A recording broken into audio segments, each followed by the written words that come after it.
Hey everybody, it's Mark again. It's a nice hot day out. I'm inside. I really need put a central unit air conditioning in my window because it's hot up here. I thought my mini split units would cool down the upstairs, but I was wrong, and it happens. Uh, anyway, I got another clock I'm wanting to work on. I threw out my back, so I'm not gonna be working on anything heavy. And so, I hope y'all enjoy this video. Kick back, relax, grab something to eat, grab something to drink, grab a cigarette if you choose to do so, and let's learn things. So I have the Schatz anniversary clock sitting in my house for probably as long as I own this house. And I'm gonna clean it up. The glass dome is cracked and it's dirty as crap, but the suspension spring is missing the bottom block, and so I'm gonna take this thing apart and clean it up, and hopefully I have another suspension spring around here. It's August Schatz and Son, and I have to get out my eyes because I can't see that date.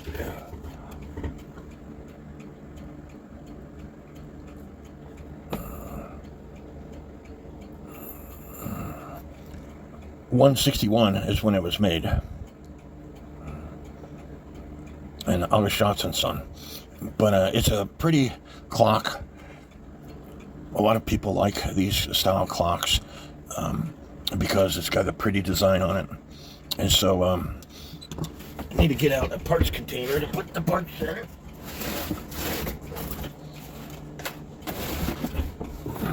The first thing that I need to do is remove this nut. And it just, it's supposed to screw on. It wasn't on very well. The next thing I need to do is take off the minute hand, which is just pushed on. Take off the hour hand, which is friction bit on. And then the next thing I need to do is I'm going to take the dial off. To take the dial off, there's a screw here and a screw here and a screw down here at the bottom. And so I'm going to take those off. And you got to get out some really small screwdrivers to do this kind of work. And this screwdriver might be too big, which it is. So I need to get out a smaller screwdriver. And as you can see, I ground this screwdriver down, so it should fit in that screw. And that one's loose. That one's loose. And to get to the bottom one, I can get to it from here. But if I couldn't, I could always take the movement off. I'm going to go ahead and do that anyway. Take the movement off because there's two thumb screws that holds the movement onto the base. And now I can get to these keepers. And once you get the screws loose enough, these keepers will come off. Like so.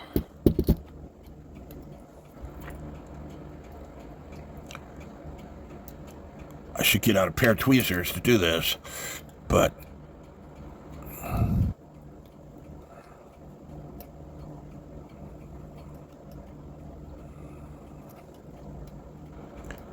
and I'm going to tell you this, I am not the expert on these clocks. Torsion, if y'all have not subscribed to his channel, please do so. He is the expert on these clocks. Man's 72 or 73 years old, and he works on these clocks for extra income or for a living. He knows more about these clocks than I do, and he's got the tools. You see how small this nut is? He's got a tool that he can make this nut. You see how small these screws are? He's got the knowledge to make these screws. Now that I got those keepers out of the way, I can take the dial off. And the next step you want to do before, I'm going to go ahead and take this thumb screw off, which holds the top block in place, because I don't want to damage this spring, because the spring actually looks good. I don't see any kinks in it. And so once I find a bottom block, I should be able to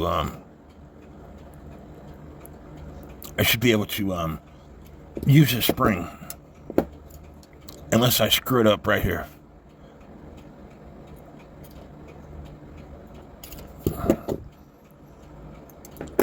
There's no twist in this spring, so I should be able to use it.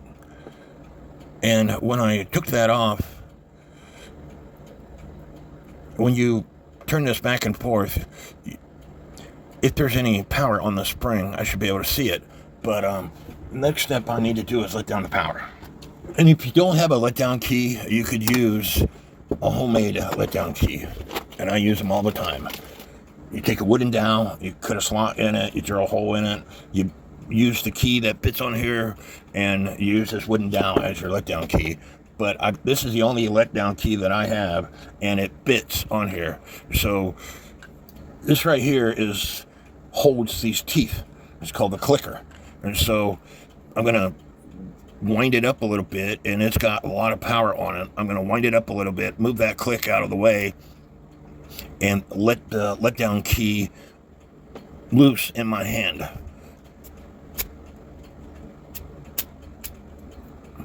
Now, it doesn't have any power on this clock.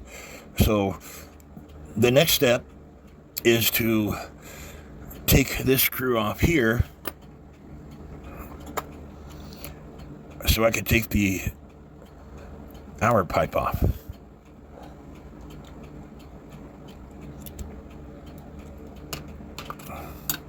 And I'm not going to take this pinion gear off. The next step is to decide which way I want to take this clock apart. And I'm going to take it apart this way. And the reason I'm going to take it apart to where the rear plate pulls off, I have a clock that was running great, and now it decides all of a sudden it wants to continue to strike. The reason I'm going to take the rear plate off is because I'm not taking this piece here off. If I try to take the front plate off, all those gears is going to get caught. So I'm going to take the rear plate off.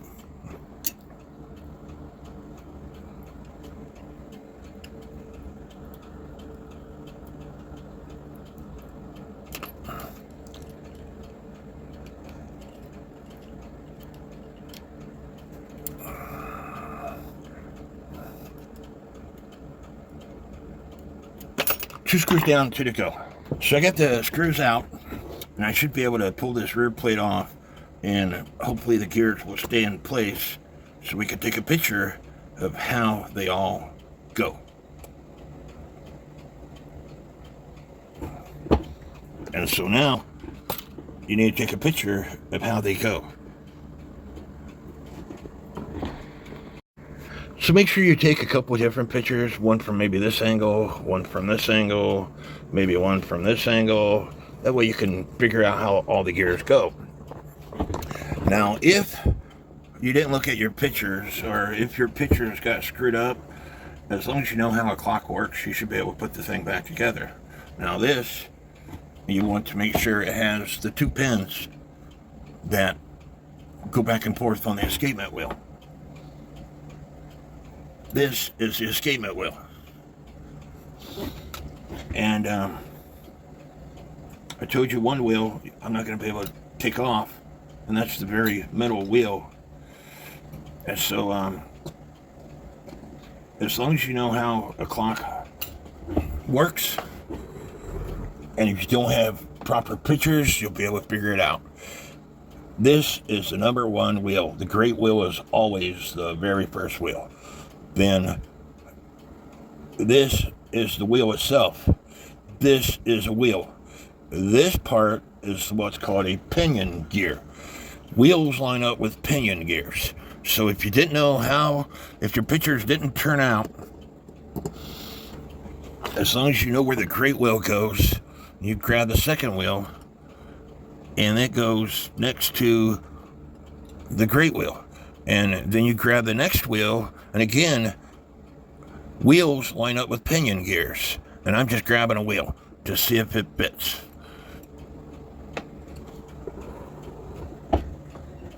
This is the third wheel, and this pinion gear of the third wheel lines up with the second wheel teeth. But as long as you, again, if your pictures didn't turn out, you could mess around with this thing and figure out how these go.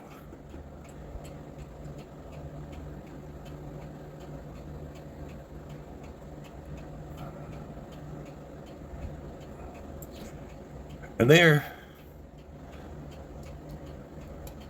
I don't know if I got that in the right spot or not. But like I said, you can figure it out by playing around with the wheels to figure out which way it goes. So anyway, I need to put these parts in my ultrasonic cleaner. And you see how much oil is down here? That's too much oil. So, anyway, I'm going to put the parts in my ultrasonic cleaner and we'll get back to you. Now, first of all, before anybody says anything, I don't like wearing gloves. So, this is a plate after it came out of my ultrasonic cleaner. And I took some Blue Magic and my Dremel within a minute or so. I got it to looking like this. Mirror-like shine. And when I touch it, it's going to show my fingerprints. Afterwards, I will wipe it down.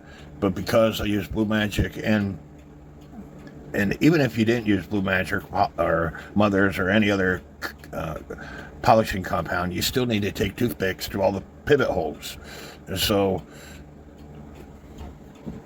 with my Dremel, just a tab of Blue Magic on the plate, I'm going to rub it around manually first.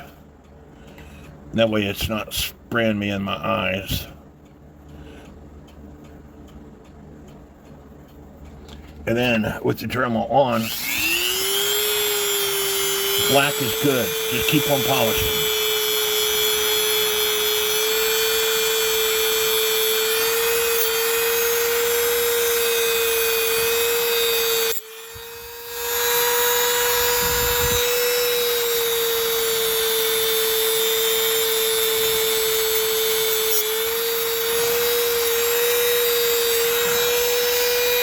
Now you have a mirror-like finish on this side also.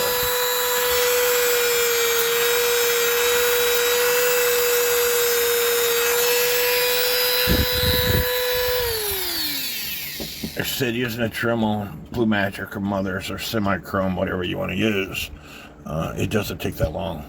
And so, and you will see my fingerprints on this side now. So I will take a rag afterwards and wipe it down. I don't like wearing gloves. I will have to wash my hands before I continue on. And I'm going to continue on off camera. Now sometimes you can have to work a little extra. As you can see, this is nice and bright and shiny. But up in this area, there's a bunch of black marks. So you just keep on adding your polish.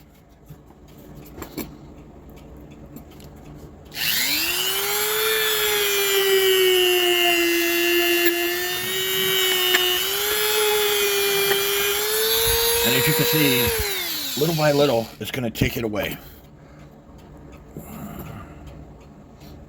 Now this plate is getting extremely hot.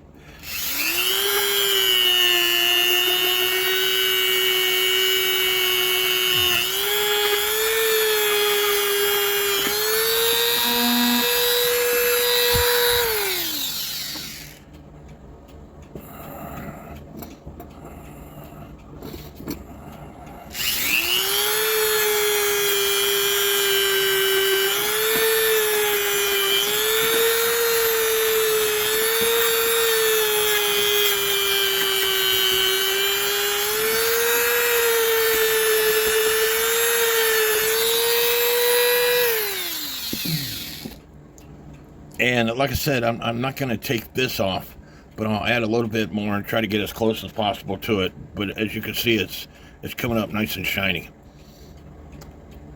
And I have to do this. I don't have to do any of this. It's just how nice do you want it to look. Now onto the spring. To get the cap off, all you have to do is take a hammer and tap right there, and it pushes the cap off. And you can see somebody put lots and lots of oil in this thing.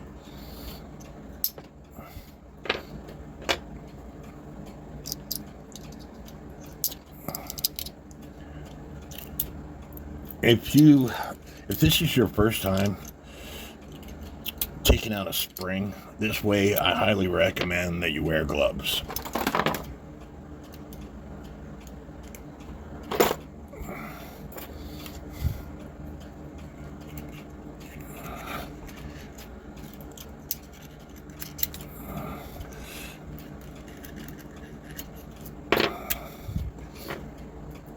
Typically, this stays on, but it's not staying on.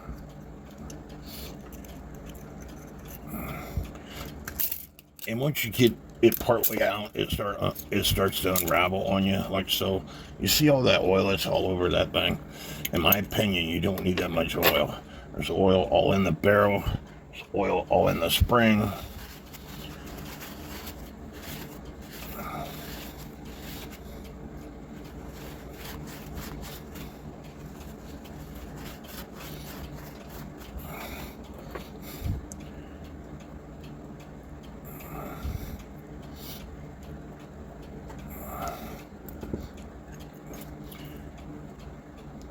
The spring looks really clean, so I'm not going to have to clean it. I just want to wipe this excess oil off.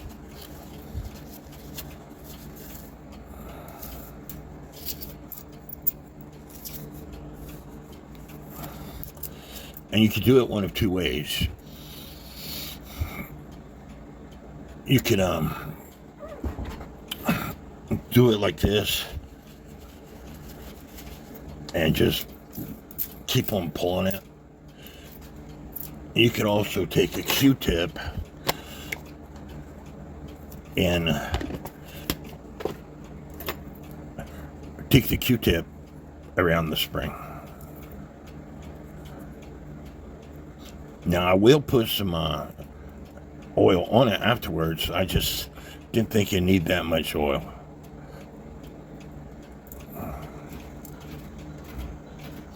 You can also put in your ultrasonic cleaner now that it's out of the barrel. You don't want to put it in your ultrasonic cleaner with it been in the barrel, because you won't be able to dry it all. You won't be able to dry all the cleaning solution off with it being in the barrel. If you watch my other videos, I get this hole in my table and I stick this screwdriver out the hole, put it into the hole of the spring, and then put this part on, which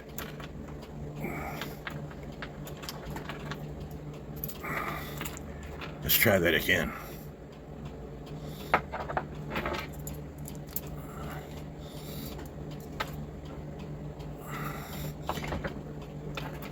Anyway, you put this on and it locks everything into place, and you can stretch out the spring all the way and clean it, oil it, etc., which I've already done. So now it's time to put this spring back in the barrel. And this loop catches that tab right there.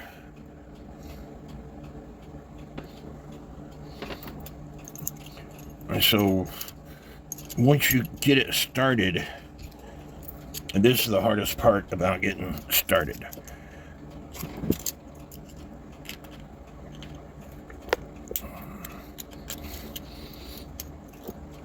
And once you get it started, you just continue to feed the spring around the barrel. And I got to get it started with this camera out of my way. And once you get it started and you go over the first loop, you just beat it all in.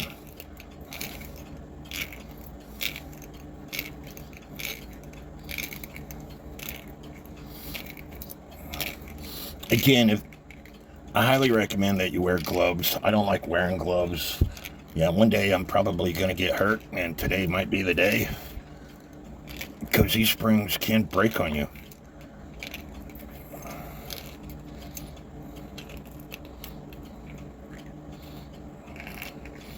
Don't worry if it's not seated all the way down in the barrel. That comes last.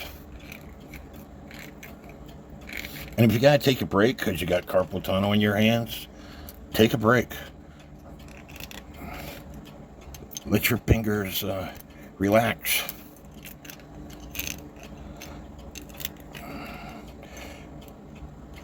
These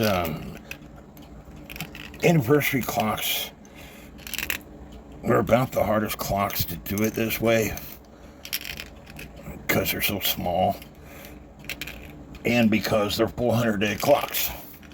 A 1,000-day clock is even a little bit more difficult.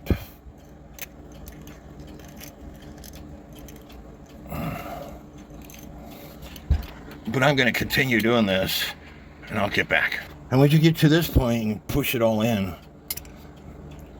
And then I told you that you have to get the spring down. It needs to be below the ridge, or your cap won't fit on.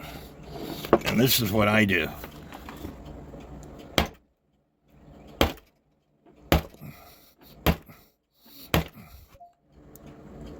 And voila, it's all below the ridge now. The cap, that really hurt having carpal tunnel in my hands. The cap tab on this particular barrel wound up with this piece right here.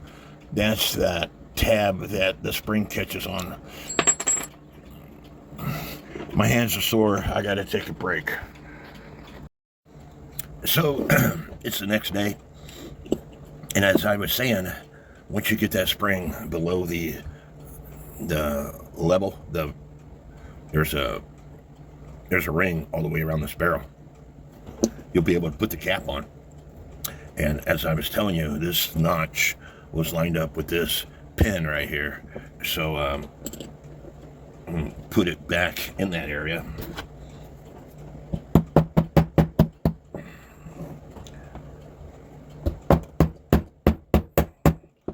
And there we go. The cap is on. It didn't take a lot to do it. So I've got all the holes. Used a toothpick and picked them all out. And so the next thing you'd want to do is inspect all your wheels to make sure that there's no dirt and oil in the pinion gears. And you can take a toothpick to clean them out if there is. You can also use what is known as pithwood. And this is pithwood.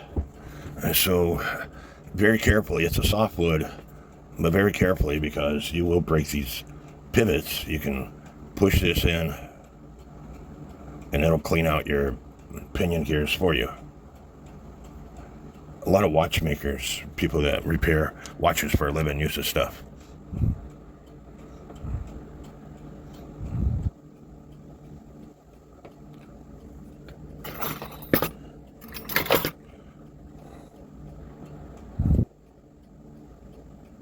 There's a little bit of wear or oil or something right there. I don't know. I don't have my glasses, my magnifying glasses on. I just go ahead and poke it in and clean it up.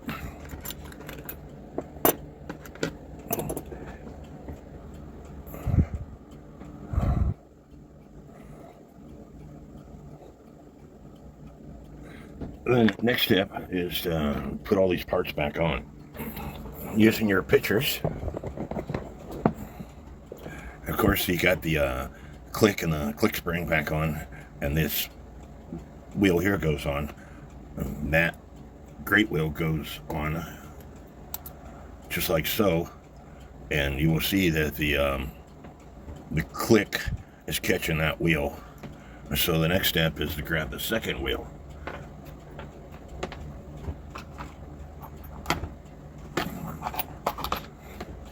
Which is this wheel right here.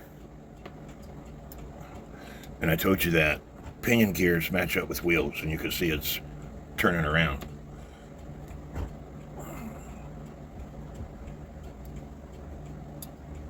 Third wheel.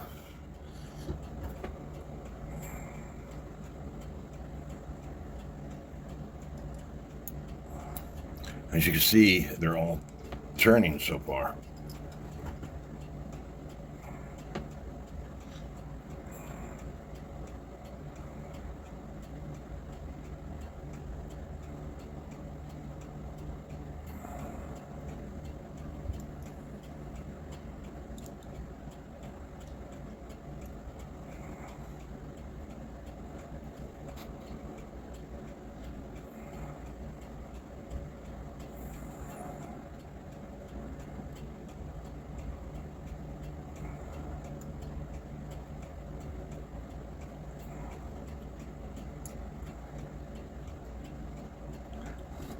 I had the fourth wheel in the wrong spot. I had it over here where the escapement wheel goes.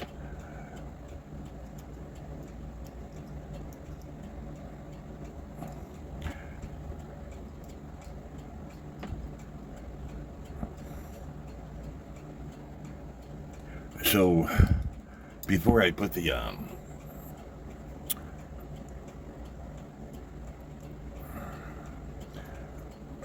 birch assembly in with the pallets, I need to put this thing down and put the plates on. And as you can see, the birch assembly and pallets don't need to go on yet because there's this great big slot right here. So I'm just going to take it out and work on.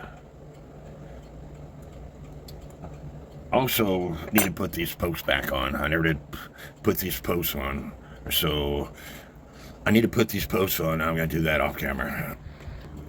And two of the posts got holes in it. That way you can attach the movement to this base. So you want to make sure that your the post with the holes in it is at the bottom. Now I can put the parts back in the movement. And I got the screws started and on the plates. And all you're doing is just very carefully finding which pivot sits up higher than the others and pushing them in the holes.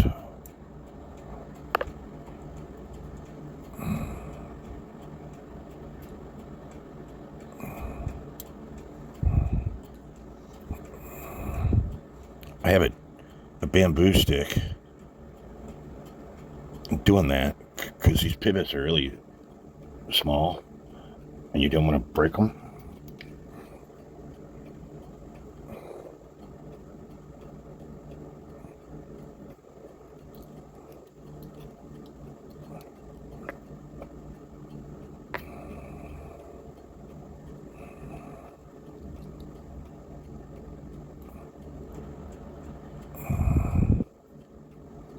I'm putting light pressure on the plates. Once you find the pivot that sticks up higher, it'll go down. I like using rubber bands also to hold the plates together. So that's what I think I'm going to do, to get a rubber band out. The rubber band is your extra hand. And so you can go around putting the pivots in. And voila. I think they all fell into place just then. You see the screws. And I can tighten these screws down. But I know I got to put the other plate on. But let's see if they all move.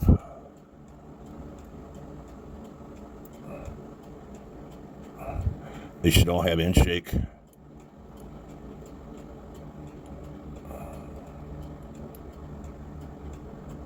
End shake is front plate to rear plate.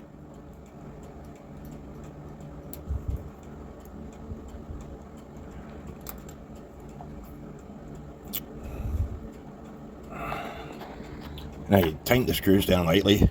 All I'm going to do now, again, I don't have the Birch assembly in with the pallets. All I'm going to do now is just wind this thing up just a little bit to see if the wheels turn.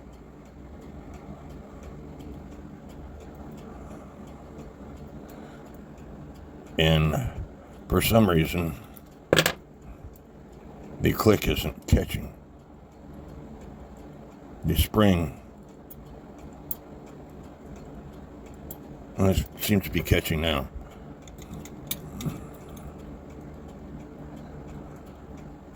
As you can see, the wheels are turning.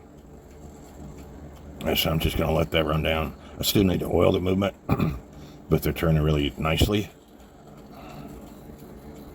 as they're required to. And I still need to come up with the bottom block for my spring. I brought this clock up right there up here, and it might have a bottom block in it that will fit.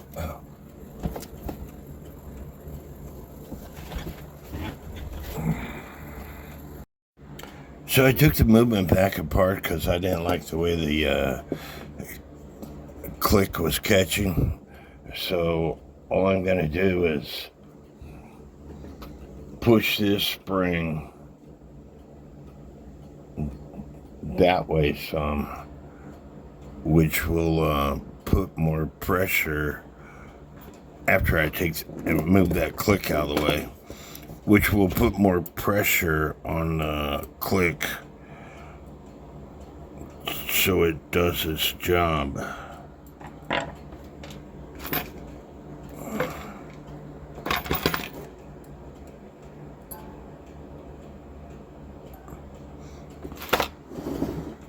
There you can see I moved it. It's past the hole where the click goes into. So that should work. So let me put it all back together. And I made a mistake. And when I put it back together and put some pressure on the grate wheel, the wheels were not moving. And the mistake I made was I put these screws too far down while I was putting the movement together, and I didn't have my rubber bands on the movement, and so I bent the escapement wheel pivot just a little bit, and so I straightened it out with smooth jaw pliers, put it in by itself, spun it around. It spun several times. I'm stopping the wheel over here, and that's why it's stopping. But as you can see now, it's spinning freely with just 1/2 of a turn.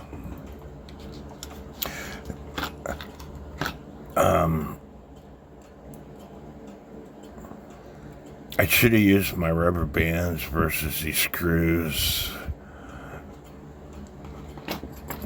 but I didn't. But I know what to do if I screw things up. So use rubber bands. Do not put the screws too far down until you get all the wheels in. Rubber bands are, like I said, you don't want the rubber band to be too tight on here to where you can't lift up the plates a little bit, and you don't want it to be too loose. And so rubber bands are your friends.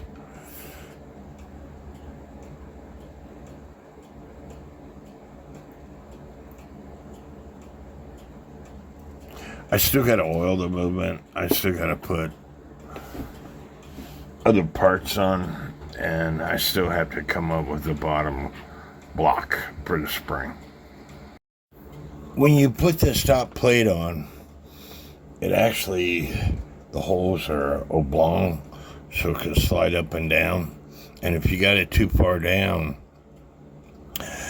when you move the fork back and forth, the escapement wheel will not move. And as you can see, with me moving it back and forth, the skimming wheel is moving. But if it's too far down, the depth of the pallets is too far into the skimming wheel, so the skimming wheel will not move. So keep that in mind.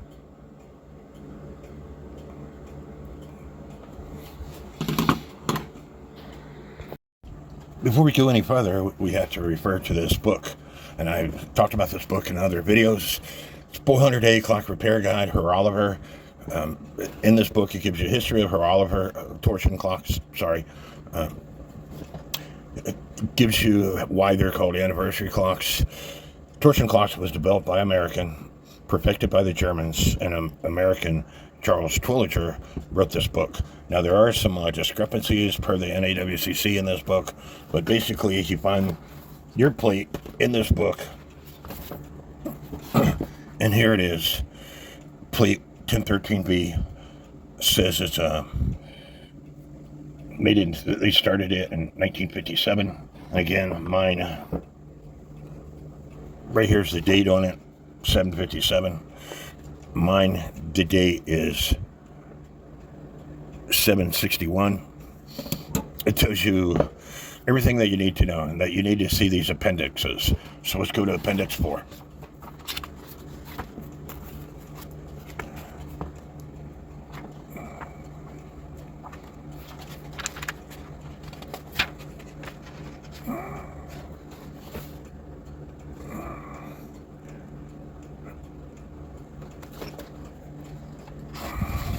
It says it uses 10C, which is this one right here. And it just so happened, I took the suspension unit out of this Como clock, and I have it right here. I just wanted to see if it's going to be the same size. It looks to me like it's going to be the same size. Stand by, let me take this thing all the way out.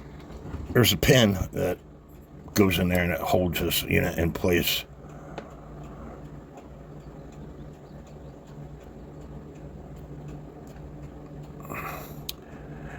And this particular unit,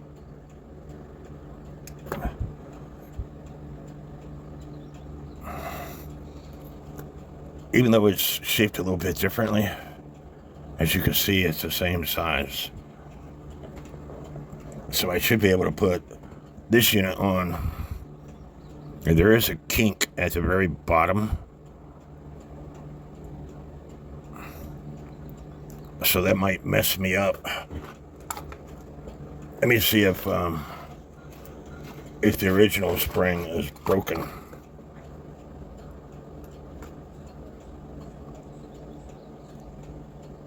The original spring is not broken, so I should be able to take this bottom block off and put it on that spring.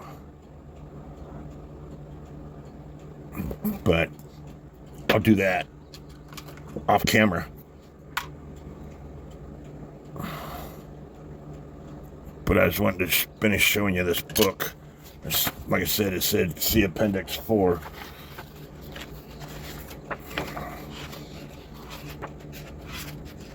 And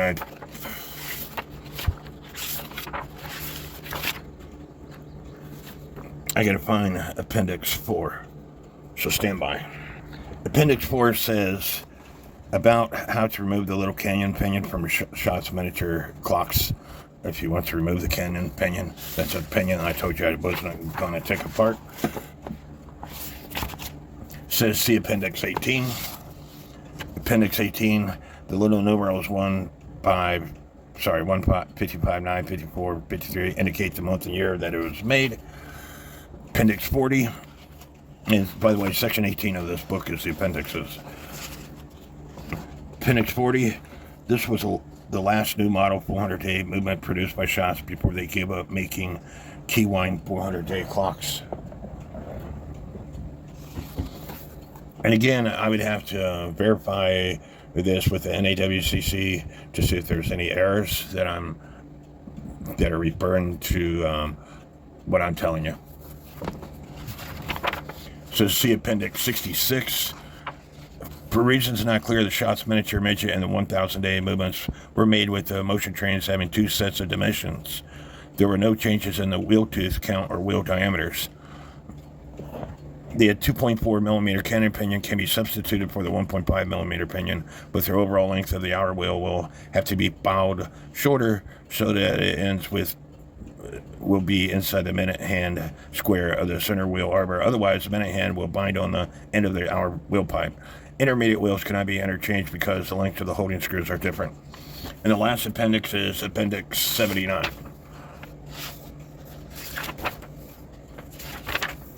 And Appendix 79 gives you all the parts. And so it's basically the information out of the book. The most important information was the type of spring and how to put it together. Whether this is the same thickness of the spring,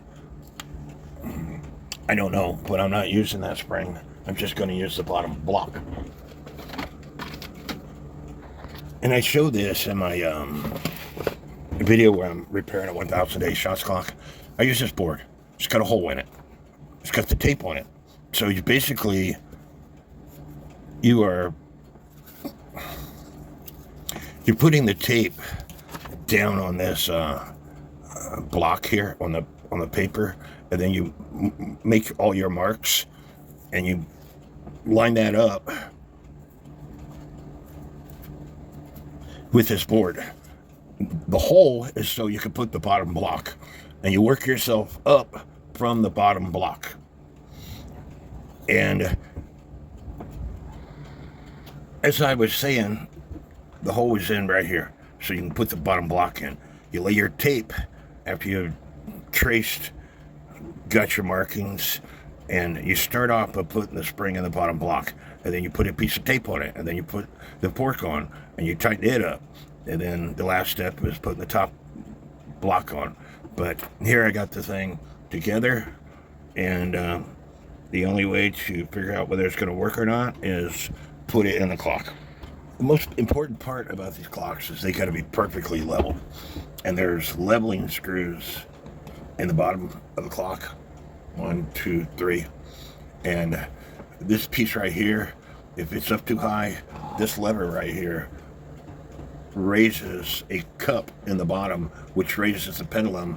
That way, when you transport it, and so if it's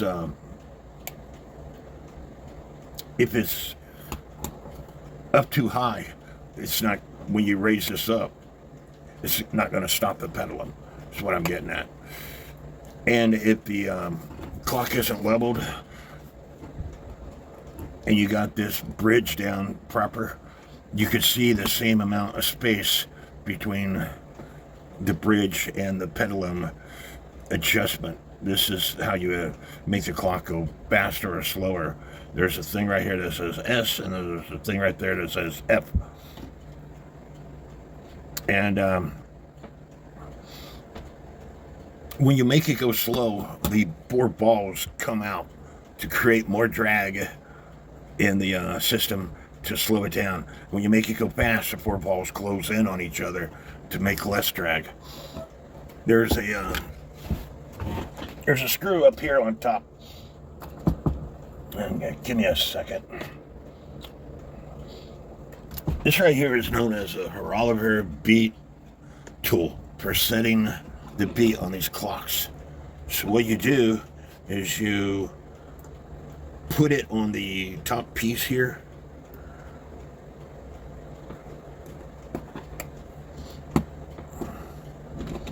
and I'm going to see if I can do that.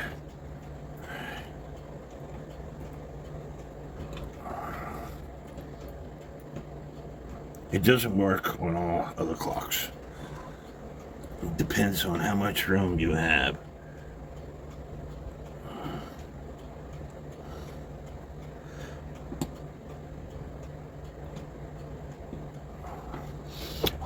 So instead of adjusting it up front, you can adjust it behind here, but I gotta get this thing to where it stays on a stupid clock.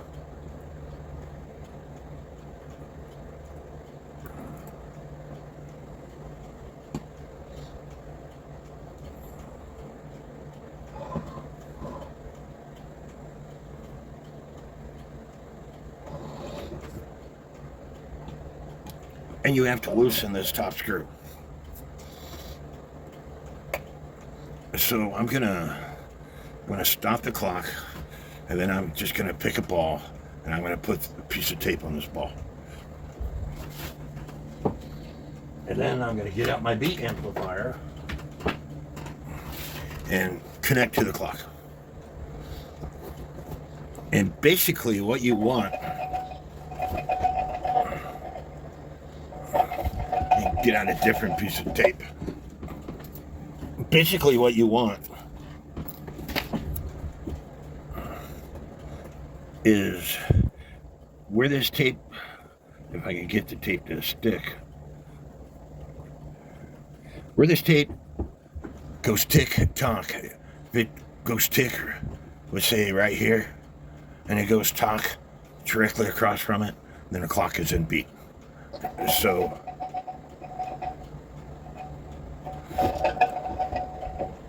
and that's where you have to loosen the screw so you can use this adjustment tool.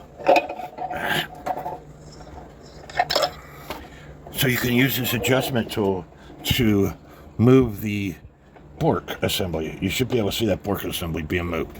So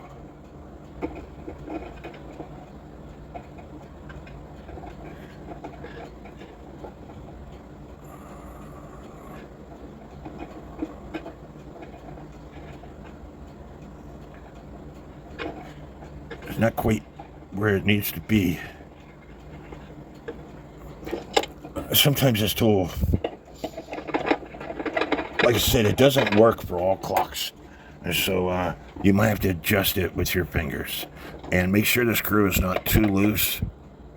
That way you can adjust it.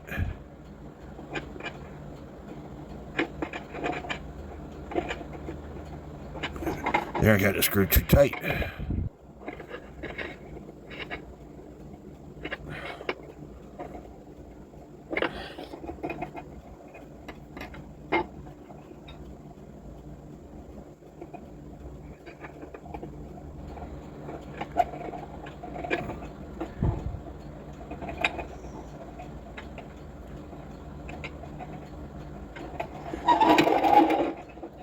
And the fork assembly. The fork assembly is what goes around that post. And there should be some play in it, but not too much play. I think in this case, the pendulum, very bottom end of the pendulum is touching that cup, and I don't want that. The cup needs to go down further.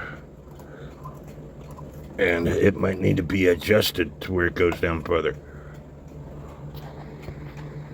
The next thing you have to worry about is the overswing. You want the same amount of overswing on each side of the clock. Here, if you look, it ticks right here, overswing here. Here, if you look, it ticks right here and the overswing is here. So you got this much overswing on this side of the clock and only this much overswing on this side of the clock. So you have to get that overswing evenly or your clock will stop.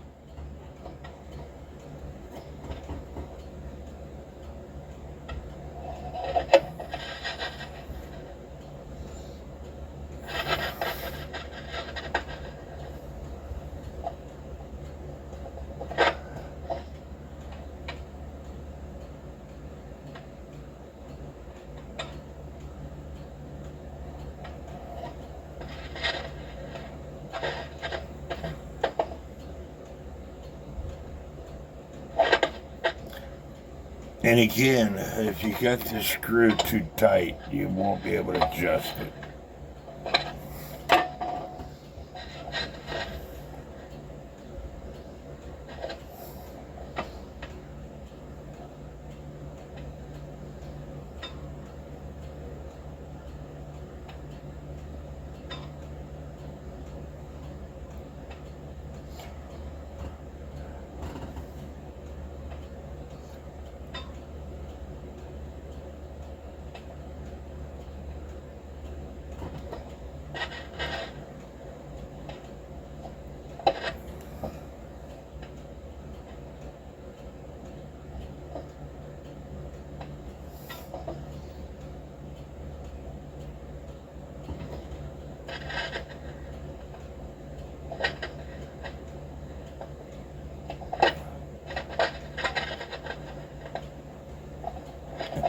That's why I like using that beat horologer tool, but like I said, in some cases you can't use the stupid thing.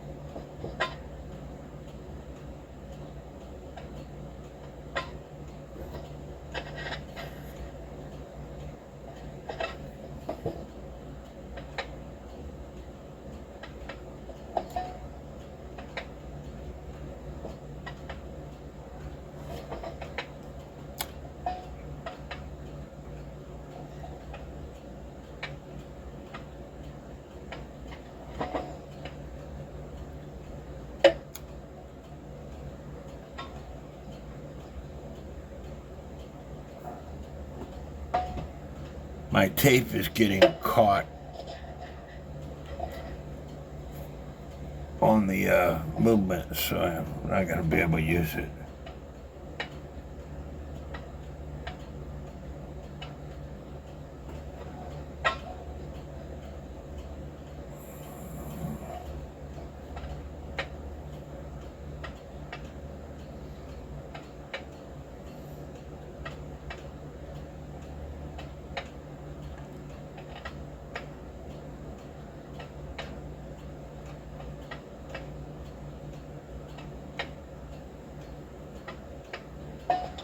So my overswing is getting closer, and I'm going to continue messing with it off camera.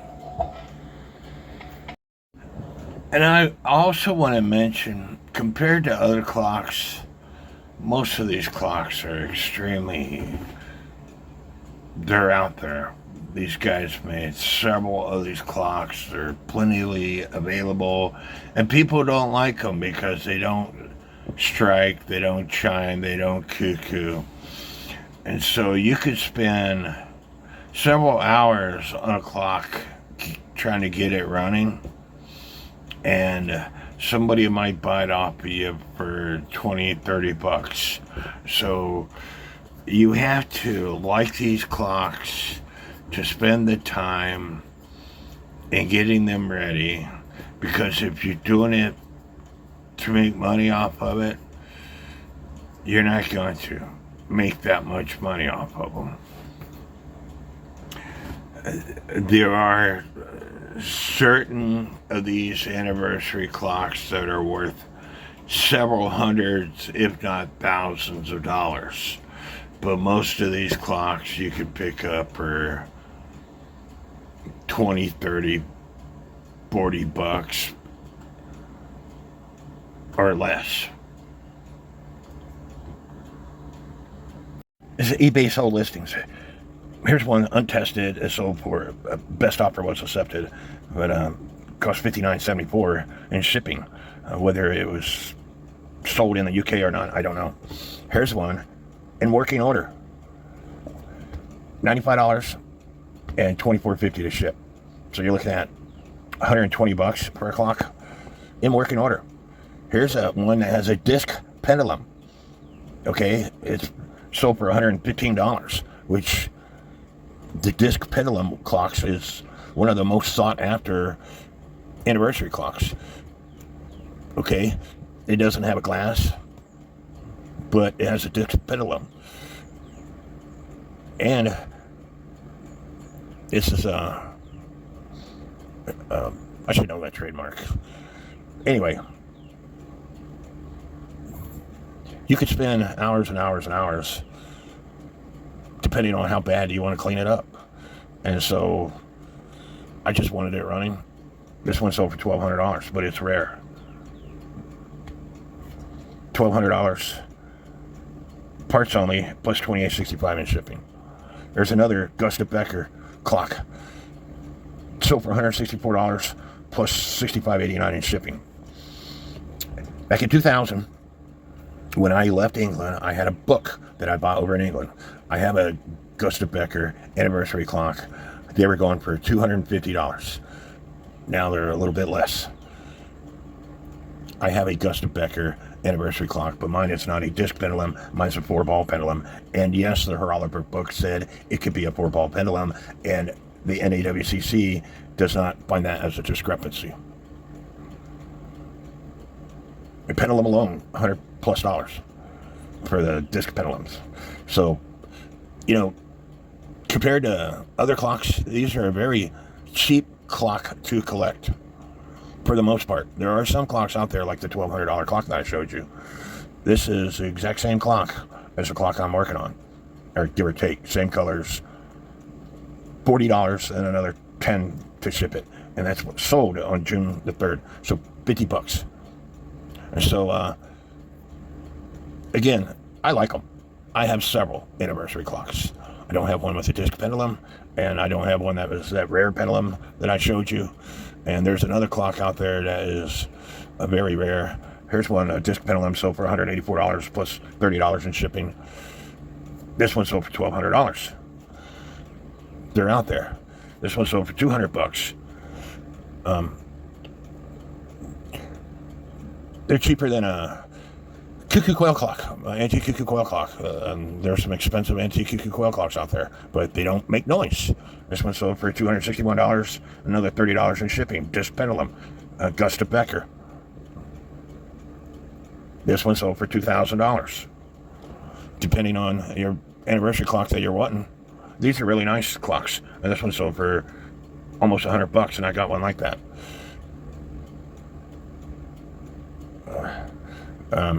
That one sold for over $2,000.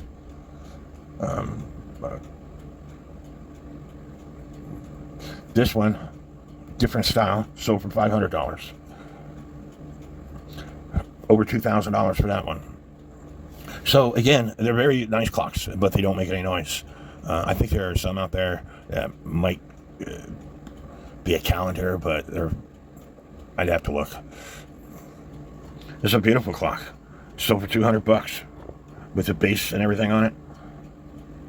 I would have sold my clock for that cheap of a price.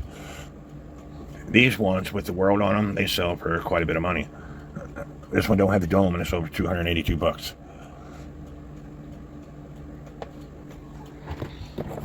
I think I hit the clock when I opened up my computer. It's slowing down.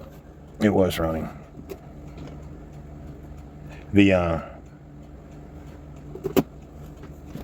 I'll leave it alone. I might have to put a new spring on it. As you can see, the pendulum has settled down. I did put a drop of oil on the pallets, and just dropped my beat amplifier, and I put the back system on the clock, which is to protect the spring. And it also, when you drop this, when it falls into play, it drops in those holes. At least it's supposed to drop in those holes. To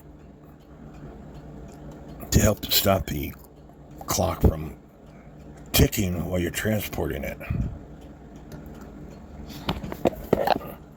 Camera issues, light issues. I tell you, every time I turn on the camera, something happens. Anyway, this thing drops in those holes, and you can see it drops into the next set of holes. Also, and now I can transport this clock, and the pendulum doesn't move. And I had to clean off the center cup because it had rust on it. So when I dropped this, it wasn't dropping. So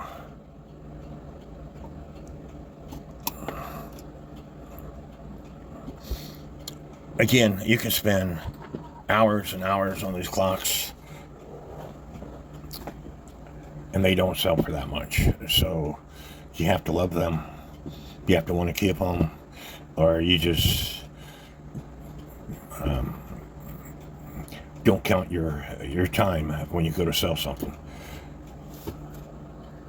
Anyway, I hope you liked this video. If you did, leave me some comments, give me a thumbs up. May God bless each and every one of you. 1961 Schatz Midget clock, I believe that's what they called it. Yeah, looking in the book again. It's plate number 1013B, August Schatz and Son, 4-ball pendulum midget clock, pin pallet escapement. Anyway, I hope y'all like this video. Please subscribe to all the other channels I mentioned at the beginning of this video. And may God bless each and every one of you.